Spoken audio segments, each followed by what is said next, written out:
Gravad lax. It means buried salmon. This is one of the main dish we eat during Christmas in Sweden. You can eat them as it is or with some crackers. Usually we will make a lot so that it is enough until New Year. And usually this time of the year they are quite cheap.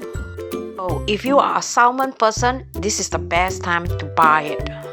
Gravad lax is usually made 3 to 4 days in advance. I bet the word gravad lax means buried salmon literally means burying salmon in some salt and pepper to preserve it so that it will last for a longer time. If you want to try something new instead of the classic Swedish dill gravad lax, I have 2 videos in my channel. One of them is this famous black garlic gravad lax. I'm going to include the link below so you can watch this too. In this video, I'm going to make 2 different flavors of Asian gravad lax. They are so easy to make, and let's jump on to how to make this. And here are all the ingredients we need. Don't worry, I'm going to include the recipe in the video description. Make sure you check it out. If you buy them from the farm, usually they are free from parasite. But if you buy them from the local fisherman or you are not sure, usually it's good to freeze them 1 day in advance before you use them. My first flavor is using fresh crushed ginger. To enhance the flavors of ginger, I'm using some sesame seed oil, some light soy sauce, and this is a Swedish liquor called snap. Don't have snap, you can use a pinch of brandy. We also need some black pepper, some brown sugar, and of course salt. If you don't want your hand to smell of fish, I advise you to wear a glove. Combine the brown sugar and the salt together. Mix well and spread it over the salmon. Make sure you literally bury this salmon with this mixture. In this case, I suggest you use a bigger bowl so it will not get messy. Before I put the salmon, I'm going to sprinkle some black pepper. You can use any plastic bag or like me using a Ziploc bags. If you don't have plastic bags at home, you can also cover them with a plastic clings. I feel that it is easier to use a plastic bag, especially the tighter one, so that the sugar and salt is tightly packed around the fish. For seasoning, I crushed 2 inches of ginger and then season it with this Swedish snaps, and I steal some from LG's. I better not let him know, otherwise he will be upset. And of course, since it's an Asian seasoning, sesame seed oil and soya is a must. Blend them well and carefully pour them into the bag.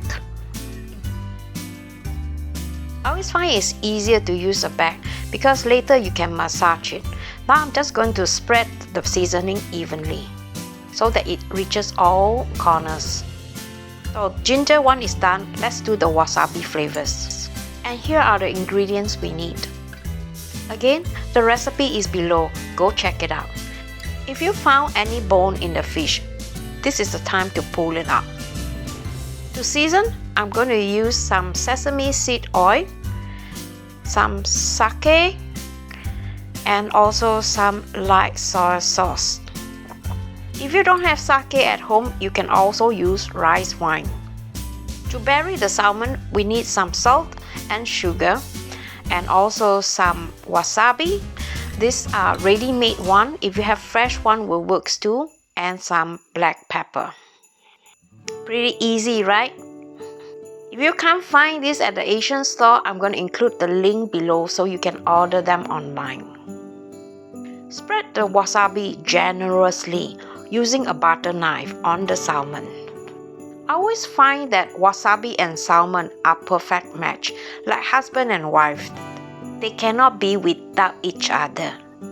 And that is quite true, because when I asked LG which flavor he preferred, he told me the wasabi one.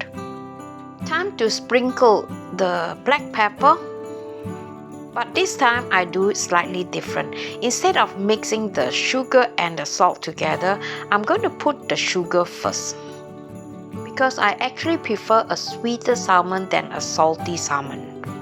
Shake off the sugar and pour the salt over. Give this a gentle pat, making sure that all the salt are evenly spread out. And when this is done, put them in the plastic bag. This part can be a little bit messy if the bag is too tight. Now, don't waste the sugar and salt. Put them on top of the fish. Zip it and then do the seasoning. First the sake, and then the soya, and then the sesame seed oil, and give this a mix and pour them over the salmon. Zip it, make sure the bag is tightly sealed, and then rub the seasoning on the salmon gently, like giving it a little tender loving care. See, the wasabi still stay on top. Now you want to keep this in the refrigerator for at least 3 to 4 days before you serve them. After 3 days, this is how it's supposed to look like. Notice I removed the skin 1 day before. By doing that, the flavors will penetrate from the backside of the salmon too. So now, you want to slice the salmon. Make sure your knife is sharp enough. If it's not, you better sharpen it before you do this. And this is how it looks like, the one with the ginger and snaps. The color is slightly red compared to the wasabi one. And I also noticed that the meat are more harder compared to the wasabi one. Usually I like to cut them all at once so that I can put them in a box to store them. I prefer to make this in advance so that I could shake leg during Christmas. Besides, me and LG, we are crazy about pickled salmon. And for those slices that are not so good, I will keep them and maybe use them for sushi later. And for the remaining not so nice pieces, we make them into sandwiches and eat them for breakfast or for lunch. Make sure you keep the salmon in an airtight container. Don't contaminate it. And when you are done, use a plastic cling to put on top just for extra protection. And that will prevent the fish from drying out. This was so good, and we were a little bit afraid that it might be too little. But who cares lah? If it's not enough, then we make more lor. Life is too short to be stingy. What for save the money? You cannot bring it into the coffin, my mom always said. I always think that when we are alive and still can eat, we must eat and enjoy as much as possible.